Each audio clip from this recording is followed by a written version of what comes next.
хозяйству было трудная практически последние годы ситуация экономическая, но тем не менее вот она вновь созданное предприятие Нурлат-Агро наравне с нашими ведущими крупными агрофирмами района Южные, Сулеймановы, Нурлат-ЦТ, вы ничем не уступаете. Хуҗалыкның машина трактор паркында техникаларның яңа булмавы игенчеләргә урып җыю эшләрен кыска вакыт эчендә башкарып чыгарга комачаулык итмәде. Куйган бурычны аңлап, уракны тиз тотты алар. Чөнки маңгай тирен тамызып эшләгән комбайнчылар шушы җирлектә туып үскәннәр. Гомер буена хуҗалыкта механизатор булып эшләгән. Әтиләре Владимир эзеннән киткән бер туган, абыйлы энеле Алексей һәм Вячеслав Яковлевлар шундыйларның берсе. Район башлыгы Равил Кузюров кулыннан рәхмәт хаты һәм 5000 сумлык сертификатны быелгы уракта 1144 тонна бөртек суктырганнары өчен алды алар.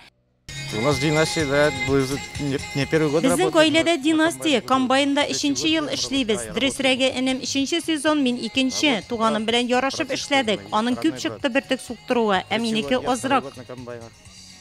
Еще много работы, да. Әле безнең эшләр күп, көзгә чәчү эшләрен башкарасы бар. Аннан комбайнны көнбагыш өчен әзерлибез.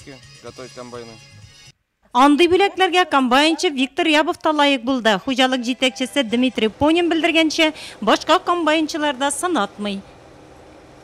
Поле вышли первыми, вышли молотить. Кырга арышны суктырга районда беренчеләрдән булып чыктык. Арышны янчилдереп җиңсәләргә тутырдык. Быел безнең бөртеклеләр 2200 гектарда игелде. Уртача уңыш 1 гектарына 50 центнер чыга. Кырларга да бәйле ул. План буенча алда терлек азыгын әзерләү, кукурузны силоска салу, туңга сөрү тора. 1 сентябрьгә чәчү эшләрен тәмамларга ниятлибез. Уҗым культураларын 2500 гектарда чәчәргә планлаштырабыз. Бер басуда игеннәрне суктыру төгәлләнсә, икенчеләрендә көзге кыр эшләре дәвам итә. Шуңа да игенчеләрне кырда кайнар ризык белән ашату кызу эш вакытында зур әһәмияткә ия. Менюда ризык төрле. Кәдистә ашы, тавык ите, шаниткалар. Без көненә 2 тапкыр ашатабыз. Төш вакытында һәм кичен бик туклыклы. Камыр ризыклары да бик тәмле, яңа гына пешеп чыккан. Хуҗалыкта урып җыю тәмамланды, әмма игенчеләргә иркенләп тынычланырга әле иртәрәк, чөнки башка хуҗалыкларга да булышырга кирәк булачак. Нурлат игенчеләре быел да сынатмый. Районда бөртеклеләр барлык мәйданнарның яртысыннан артыгында җыеп алынды. 31 мең гектардан 17 меңгә алынды. 85 мең тонна икмәк җыеп алдык. Ул инде среднем безнең 50 центнер 1 гектардан дигән. Убырка шул хәлдә быел ишкан тистә бара, матур тистә, ипи дә бар.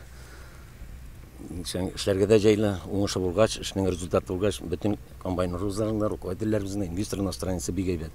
Бик тә инде хуҗалыклар арасында КФХ Сулейманов яхшы типта яшәп бара, Южный, Нурлат-ЦТ, Нурлат-Агро менә бигендә.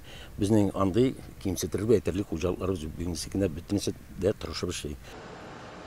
Урып җыю эшләрен тәмамлау бурычы 5 сентябрьгә куелган, әмма шул ук вакытта киләсе ел уңышы да кайгыртыла. Көзге чәчү, туңга сөрү эшләрендә үз вакытында башкару зарур. Кышка терлек азыгы әзерләүдә дәвам итә.